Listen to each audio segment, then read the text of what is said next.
Quando noi adulti non mettiamo al centro i bambini, perdiamo il metro per giudicare ciò che è davvero importante, come i cristiani e come esseri umani. Ed ecco bambini contesi, barattati nella loro dignità e nei loro diritti, resi ostaggio della nostra incapacità di amare. Basta con queste violenze. Le parole dell'arcivescovo di Catania, Luigi Renna, risuonano nella cattedrale affollata come nei giorni nelle grandi celebrazioni. In prima fila ci sono il papà di Elena Del Pozzo, i nonni e gli zii paterni, ma anche i genitori di Martina Patti, la mamma che ha ucciso la figlia di quasi 5 anni. E sotto l'altare c'è la piccola bara bianca con sopra la foto di Elena che indossa il camice da medico per imitare la zia. Lacrime, applausi, commozione, ma anche tanta rabbia all'arrivo della bara bianca. Sentimenti che cerca di intercettare il capo della chiesa catanese che invita tutti a tenere a freno le parole di odio. Tutti noi, dice Monsignor Renna, come giudici siamo pronti a lapidare sempre qualcuno che ha sbagliato. Ho letto su un muro della nostra città una frase che chiedeva riposo eterno per Elena e tormento eterno per la sua mamma. Non credo che la piccola Elena sarebbe d'accordo con queste parole, come ogni bambino. E voi genitori non insegnate la violenza delle parole ai vostri figli, né sui social, né sui nostri muri, già abbastanza sporchi, perché un bambino non è capace di concepire vendette, sedie elettriche, patiboli mediatici, e se impara queste cose, le impara da noi. Per contenere la folla, l'arcidiocesi ha transennato i funerali di Elena Del Pozzo in diretta social e su Facebook, oltre che YouTube. Piazza Duomo e le aree intorno sono state transennate già dalla tarda mattinata e la zona è stata presidiata da Polizia di Stato, Esercito, Protezione Civile. Un lungo applauso ha accolto la bara bianca. Accanto alla bara, tra gli altri, anche 2 cuscini con le scritte «Le mamme di Hakuna Matata, la scuola che frequentava la bimba» e le maestre.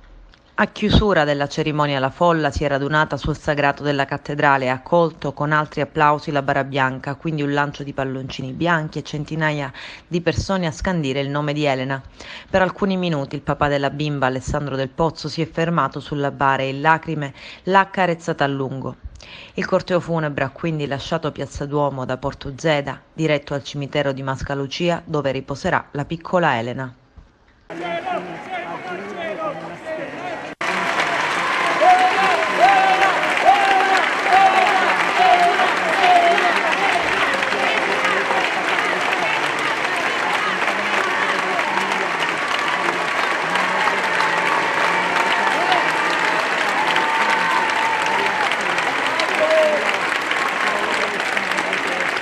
Lei per quale motivo è venuto qua stasera? Cioè per ricordare questa purtroppo tragedia di questa piccola. Speriamo che queste tragedie non dovrebbero mai più accadere. Lei è catanese? Sì, catanese. La comunità di Catania è rimasta letteralmente sconvolta. Sì, lo so, anche nei paesi etnei di più, specialmente che sono persone che la conoscevano di vista, bene o male. E purtroppo è una tragedia che ha colpito non solo i paesi etnei, ma ha colpito anche la stessa Catania Centro, Catania, è una tragedia che ha colpito molto. Signora, lei è mamma? Sì, sono mamma. Lei, i suoi bambini, le sue bambine, come ha raccontato sta cosa?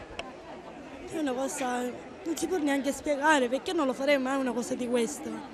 Cioè questa mamma non deve avere pace, perché una mamma che fa una cosa di questa non deve avere pace. E Dio ci deve pensare per queste cose, anche l'Italia ci deve pensare che non deve capitare più una cosa di questa, perché può succedere anche un'altra bambina, anche un'altra mamma farà un'altra cosa, è una cosa, non so neanche spiegarlo, è una cosa brutta.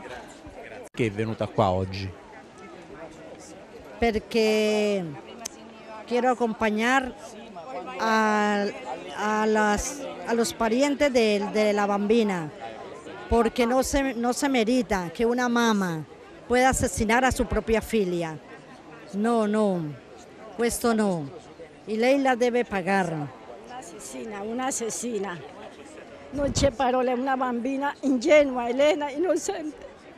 Non c'è parole. Lei perché è venuta qua stasera? Già io mi sento male. Cioè, anche io non posso camminare, che sono stata operata. E sono venuta, non lo so se me la fanno guardare. Niente, sono venuta ora. Senta, signora, una notizia che ha sconvolto tutti, diciamo la verità. Sì, Sì, io ogni giorno che mi vedo la TV, ogni giorno.